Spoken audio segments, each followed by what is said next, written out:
जैसा कि पिछले कई दिनों से देख रहे हैं कि सोशल मीडिया पे खबर वायरल हो रही है कि 20वीं विधानसभा अंतर्गत जो असौथू में अल्पसंख्यक स्कूल बनना था, जिस काम को 2-3 साल पहले वहां के नफरती चिंटू विधायक ने रुकवा दिया था, वो यहां से स्थानांतरित होकर मधुबनी ट्रांसफर किया जा रहा है, मधुबनी भेजा जा रहा है। लेकिन क्यों?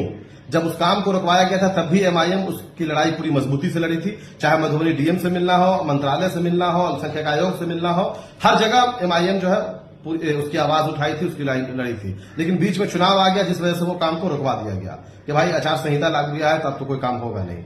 लेकिन चुनाव के बाद वहां बिस्फी के आवाम ने एक अच्छा फैसला लिया, गठबंधन के उम्मीदवार को वहां जिताया, इसलिए कि वो आपकी लड़ाई लड़ेंगे, आपके मुद्दों को उठाएंगे। बिहार की सदन में आपको भेजा है इसी रूम में बैठने के लिए नहीं, वहां की चाय और कॉफी पीने के लिए नहीं, वहां आपको बिस्फी की लड़ाई लड़नी पड़ेगी। लेकिन हम देख रहे हैं कि एक भी लफ्ज आपके मुंह से नहीं निकल रहा है। आखिर क्यों?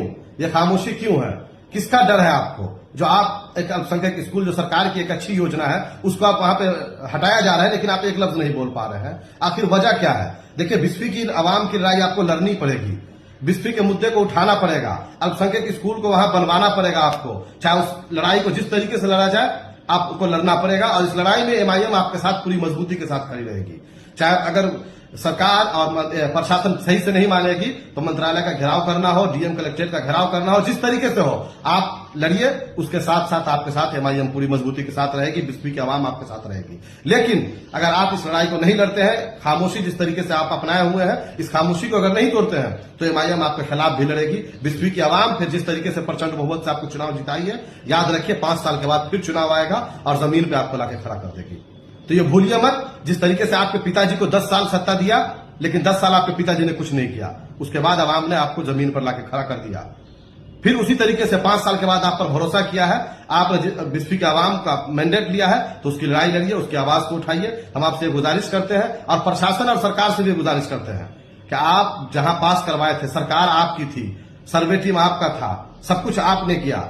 जब वहां से पास हो गया, सब कुछ हो गया, तो फिर एक नफरती चिंटू विधायक के दबाव में आकर प्रशासन ये क्यों उसको वहां से हटाना चाह रही है?